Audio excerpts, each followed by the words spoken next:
Career of Marlon Brando and America's president to win $10,000 in cash. If you were a contestant on Hitman. And now, here's the host of Hitman, Peter Tomarken. Thank you, Rodney, and welcome everyone to Hitman. Again, we got another half hour of fun in store for you, and like always, we're going to become experts on two more subjects, because we're going to give you all the answers before we even get to the questions. But before we do that, let's meet the folks who are going to actually play our game, and here they are, starting with Diana. Hi, Diana. Hi. Tell us about yourself. I'm Diana Thompson. I'm married and have 2 children. I'm a department manager at a department store, and I love snow ski. Oh, you love to snow ski. Do you ski real well? I'm really bad. So am I. We'll have to ski together. Okay. All right, nice having you with us. And our next contestant is Marlon. Hi, Marlon. Hi, Peter. My name is Marlon Fisher. I'm from a small town, Thor, Iowa. Hope they're watching. And I've been in Los Angeles. All right. I've been in Los Angeles for about 3 months. I'm a former engineer up in the Pacific Northwest. I'm down here interested in modeling and acting. Modeling and acting? Yeah. Well, good for you. I wish you the best of luck. Thank you very much. All right. And meet our third player, Carol. Hi, Peter. My name is Carol Phelan. I'm a 2nd grade teacher, happily married, have 2 beautiful stepchildren, Christy and Cindy. Love photography, and I sleep with birds. Okay, Carol. What do you mean you sleep with birds? Well, we have 2 large cockatoos just adjacent to our bed in a 6-foot by 3-foot cage. We don't sleep beyond 6 in the morning. Because they talk to you. That's right. Okay, Carol. Now I understand. All right. These are our 3 challengers. 2 of them are going to get a chance to go up against our champion in round 2. But we don't have to wait to meet our champion, because here she is, Kacey Tanaka. Hiya, Kacey. Hi. How are you? I'm fine, thanks. Yeah, how did you feel to be back on Hitman? Feels great. Yeah, you're all set? I can't wait. You absorbed that money you've won? All right, good. All right, just a minute. We're going to be showing our contestants and you out there our first story. Now, Kacey, you'll be watching it from off stage. We'll see you after round 1, and we'll be seeing you right after this.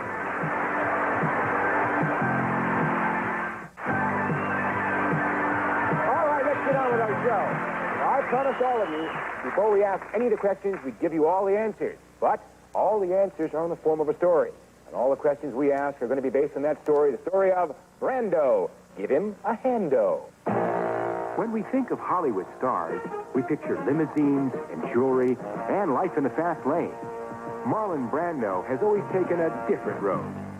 When he was 19, he decided to become an actor and moved to New York. He got a job as an elevator operator in a department store. But he quit because he was embarrassed to say the word lingerie. His first movie was The Men. To prepare for his role as a paraplegic, he spent weeks in a wheelchair going places with disabled veterans. One night, in a diner, they were approached by a faith healer. She told them that faith alone could make them walk.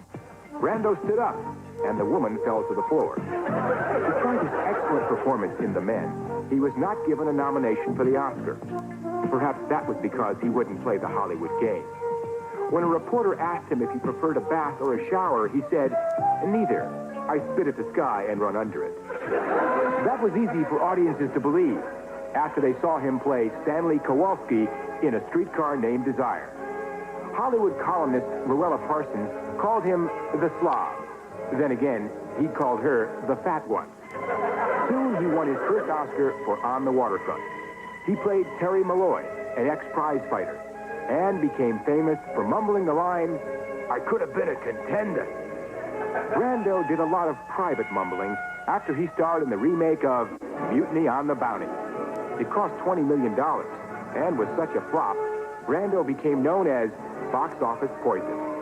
He cemented this image by starring in failure after failure for the next 10 years. Then The Godfather came along. Brando designed his own makeup for the screen test. He plastered his hair back and stuffed Kleenex in his gums. When the director, Francis Coppola, showed the test to the studio, the executives didn't recognize Brando. "Sure, this guy looks Italian," they said, "but can he act?" Brando answered that question by winning his 2nd Oscar for this role. He didn't attend the award ceremony, but sent an Apache maiden in his place, and he ordered her to refuse his Oscar. In his next film, Last Tango in Paris, his co-star was Maria Schneider. Brando had trouble remembering some of his lines and wanted them written on Maria's rear end. Well, that would give him an excuse for staring.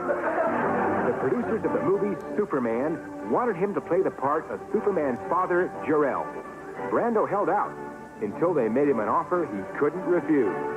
He worked 12 days and was paid over $18 million. Who says you can't find good jobs anymore? Today, Marlon Brando is considered by many to be America's greatest film actor. In many of his roles, Brando was more than a contender. He was a champion.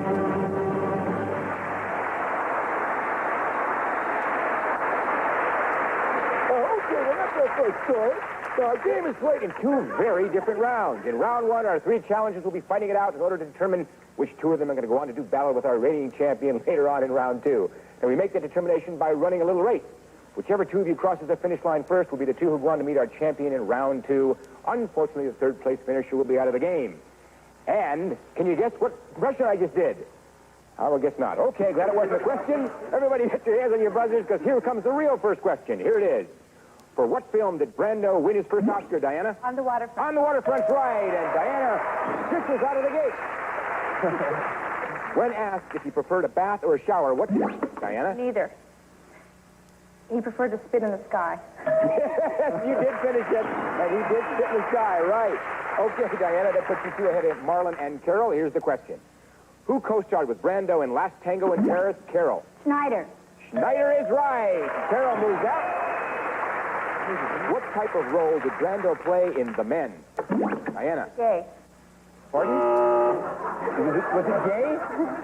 I think perhaps he was happy. I don't think he was gay. How about a paraplegic or a disabled veteran? Okay, moving right along. Diana, we're going to turn your light out for that. Okay. Well, we're going to go over to Marlon and Carol, and here's the question. Brando designed his own makeup for what? Marlon. Godfather. For what screencast? Godfather's right. Marlon makes his move.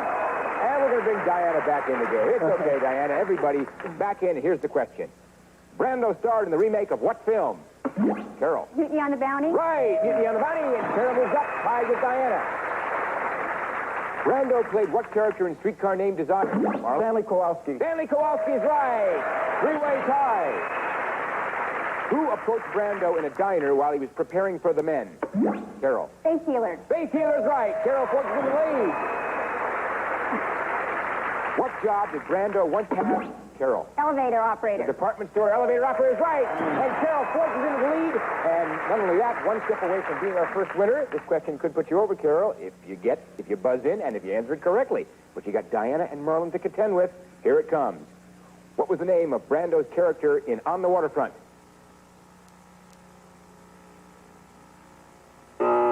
Terry Malloy. Terry Malloy. Okay, nobody buzzed in, so we just go to the next question. Here it comes. After Mutiny on the Bounty, Brando became known as box office Marlon. Failure. No, box office poison. Close, but no cigar. Okay, Marlon, you got to sit this one out. We go to Diana and Carol, who is a lady in waiting. For what film did Brando win his second Oscar? Diana. Godfather. Godfather's right. Diana moves up. Shifting to the far turn, we bring Marlon back into the game, and here's the question for all three. When Brando stood up from his wheelchair, what happened to him? Diana? She fainted. Yes, she did faint. Diana comes up even with Carol. The two ladies are both one step away from being our first winner. Marlon is two back. Here's a question that could put one lady into the winner's circle. In what film did Brando have trouble remembering his lines? Marlon. Last Tango in Paris. Yes, indeed. That puts Marlon one back. Not going to go down without a fight. All right. On the Waterfront, Terry Malloy was an ex-what? Diana. Gay. You're determined to have gay. No, prize fighter. Something about Marlon Brando that we don't know. No. All right, Diana, we're going to turn your lights out again. And we're going to go over to Marlon and Carol. And Carol's one step away, and here's the question. How much was Brando paid for being in Superman? Marlon? 18 million. 18 million is right. Okay. We got a three-way tie. We go into that winner's circle. We're going to bring Diana back in. And here's a question for all three. In On the Waterfront, Brando mumbled what famous? Marlon. I could have been a contender. Yeah, he could have been a contender. Okay, Marlon, congratulations. $20 picture. You're going to meet that champion in round two. contemplate that for a while. Sit back while Diana and Carol fight it out. And it doesn't look like it's going to be a long fight because they're both one step away from being our second winner. There can only be one, and here's the question that could put one of them there. Where did Brando want his lines written in last? Diana. On the girls behind. On the girls behind is right. Diana's our second winner. $200 picture. You're going to join Marlon in that battle against the champion in round 2. Carol, you got real close. You played real well. Thanks for judging. Thanks a lot. I hope you had a good time.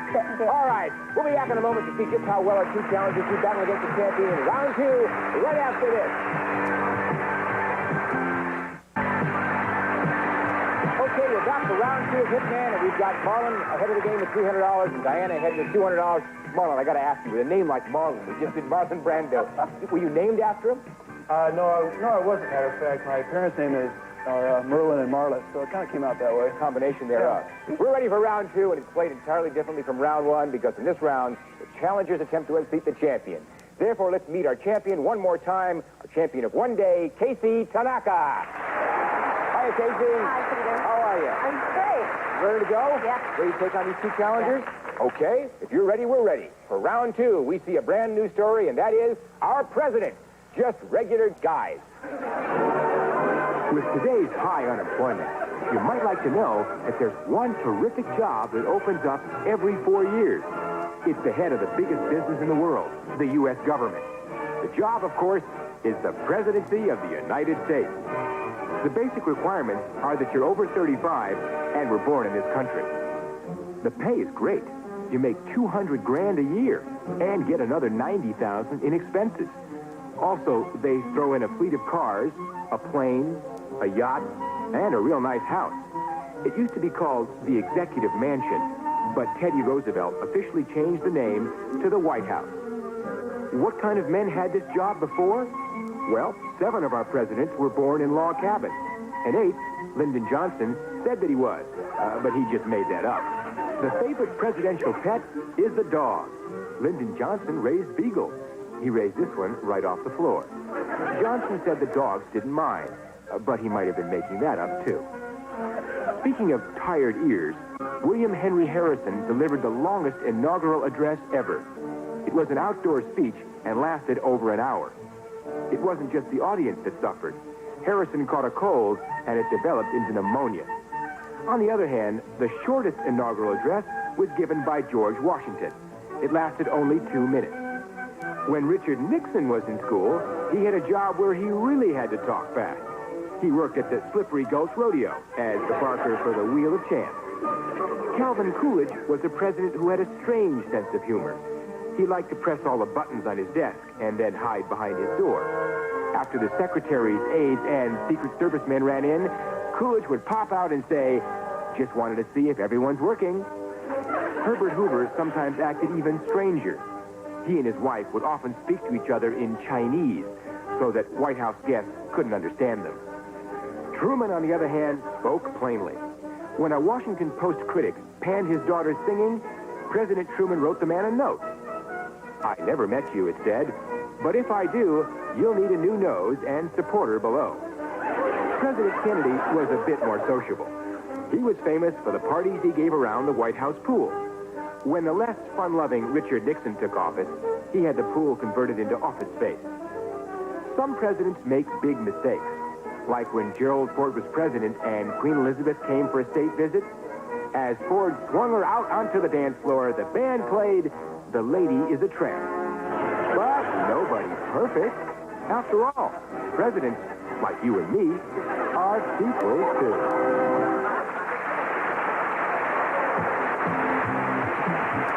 That's the end of our story, and of course, we always play round 2. And Marlon, because you came in first in round 1, you get 4 hitmen, and here they are. And Diana, you came in second, so you get 3 hitmen, and here they are. Now that's a combined total of 7, so Kacey, to keep things nice and even, we always give the champ 7 hitmen, and here they are. All right, in this round, the champion, Kacey, is going to fight each challenger one at a time. Players, a right answer knocks out an opponent's man, a wrong answer knocks out one of your own men. But when a challenger loses a man, he or she must stop playing while the champion then takes on the other challenger. The champion is trying to wipe out all the challenger's men. Each challenger is trying to wipe out the champion's last man. And, of course, the winner of the game will get a chance to go on for a triple crown worth $10,000 in cash. Now, Marlon, You came in first in round one, so you get to decide who goes up against the champ, you or Diana. Well, ladies first. Very, very noble. Okay, Diana, it's up to you to go against Kacey, and here's your first question. Which president was famous for his pool parties? Kacey. President Kennedy. Kennedy is right. Diana's hit loses the man. And we go over to Marlon, who didn't have to wait too long. Here's your question. What is a basic requirement for being... Kacey. Over 35, born in the United For States. being president other than age, must be born in the U.S. We have to take your first answer. I'm sorry, wrong. That means the champ hit loses the man. We stick with Marlon. Which president made up a story about being born? Kacey. President Johnson. In the log cabin, Johnson's right. Marlon's hit and loses the man. We go back over to Diana. Okay. What was the president's house called before it was called the White House? Kacey. The Executive Mansion. Executive Mansion's correct. Diana's hit and loses the man. We go back over to Marlon with his 3 hit men against 6 of Kacey's. Which president liked to press all the buttons on? Marlon. Coolidge. Coolidge is right. Took a while, but you got it. It's all it counts. That means that Kacey's hit and loses the man. We stick with Kacey and Marlon. Who was the president who danced with Queen Elizabeth? Kacey? President Ford. Ford is right. Marlon's hit and loses the man. Diana, we have yet to hear from you. You have one lonely hitman left. If Kacey answers the question correctly, you are out of the game. You might receive a phone call from Marlon Brando. All right. Here's your question. Which president was known for speaking plainly? Kacey. Truman. Truman is right, and Diana is out of the game. That leaves it up to Marlon with his 2 hitmen against Kacey's 5. Here's the question. In addition to his salary, how much does the president receive? Kate Marlon? $90,000. For expenses, $90,000 is right. Kacey's hit and loses the man down to 4. Marlon's 2. Which president once worked at the Slippery Gulch Rodeo? Kacey? Nixon. Nixon is right, and Marlon's hit. He's down to his last hitman. Needless to say, but I'll say it anyways, as I always do. Marlon, if Kacey answers this question correctly, she stays as a champion. And here it is. How long did the longest inaugural... Marlon. 1 hour. 1 hour is right for the longest inaugural speech. Kacey's hit loses the man down to 3. Same situation. Marlon's hanging on by a thread. Who named the president's house the White House? Kacey? Roosevelt, Teddy Roosevelt. That means Kacey's hit and loses the man is down to 2. Marlon's still hanging in there. Here's the question. What would Coolidge say after everyone rushed into his office, Marlon? Just want to see if you're working. Indeed, he did say that, and Kacey's down to 1 hit man. Okay, this game can change rapidly, and here's the situation. Kacey, if you answer the question correctly, you're the champ, and you stay as the champ. Marlon, you answer the question correctly, you are the new champ. Here's the question that could decide, and here it is. Which president's daughter was Pan Kacey? Truman. Truman's daughter is right, and Kacey stays as the champ. Congratulations, Kacey.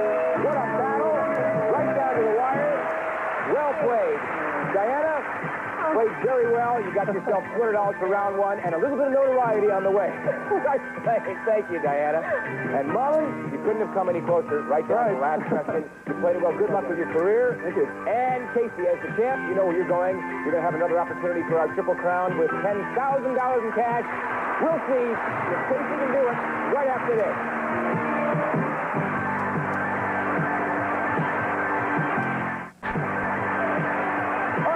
Our Triple Crown. And Kacey, no more playing around. Just get the 10,000. Okay? The game is going to last 60 seconds. On that board over there, you see 8 columns, and each column is a number of circles. For example, in column 4, there are 3 circles. Now, you call out a column, and I'll read you a question based on either of the 2 stories you've heard today. If you're right, you'll change the first circle in that column into a money man, and I'll read you another question. And I'll keep on reading you questions until you've changed every circle in that column into a money man, or you make a mistake. Now, if you make a mistake or you pass on a question, you've got to call out another column. You fill up 1 column with money men, you win $1,000. You fill up 2 columns with money men, you win $2,000. And finally, you fill up 3 columns with money men, and you win $10,000 in cash. But, Kacey, you're not going to see how many circles in each column because we're going to keep your back to the board as it is now for the entire game. And let's reset the board's pattern. Set the board.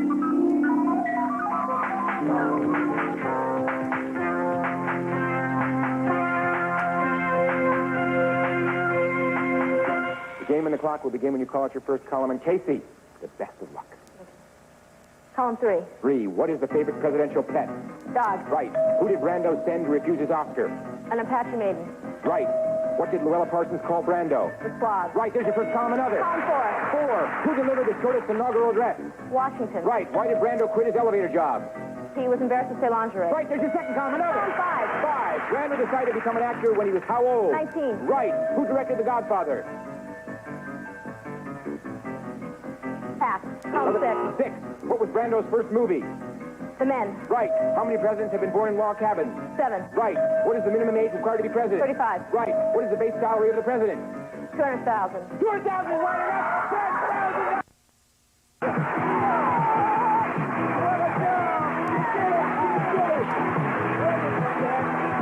You had 20, you had 19 seconds left. Look what you did. Let's stop the board for a minute. Caught the tip column 3, then right up at column 4. You missed column 5, you went to 6. You just did it where and bam. 19 seconds left, 3 columns, $10,000. How do you feel? Oh, great. All right, we'll be right back.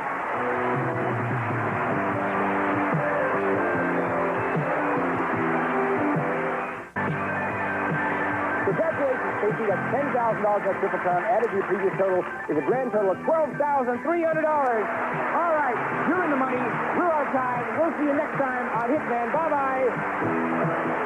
Some of our players receive a generous supply of Kentucky Fried Chicken. It's tender and juicy bite after bite. At Kentucky Fried Chicken, we do chicken right. Also, Elmer's School Glue, the perfect glue for school projects using paper, cloth, and wood. Safe and washable, but Elmer's America's can-do glue. Plus, an exciting assortment of Crayola products with everything children need for hours of imaginative play. It's fun to create with Crayola.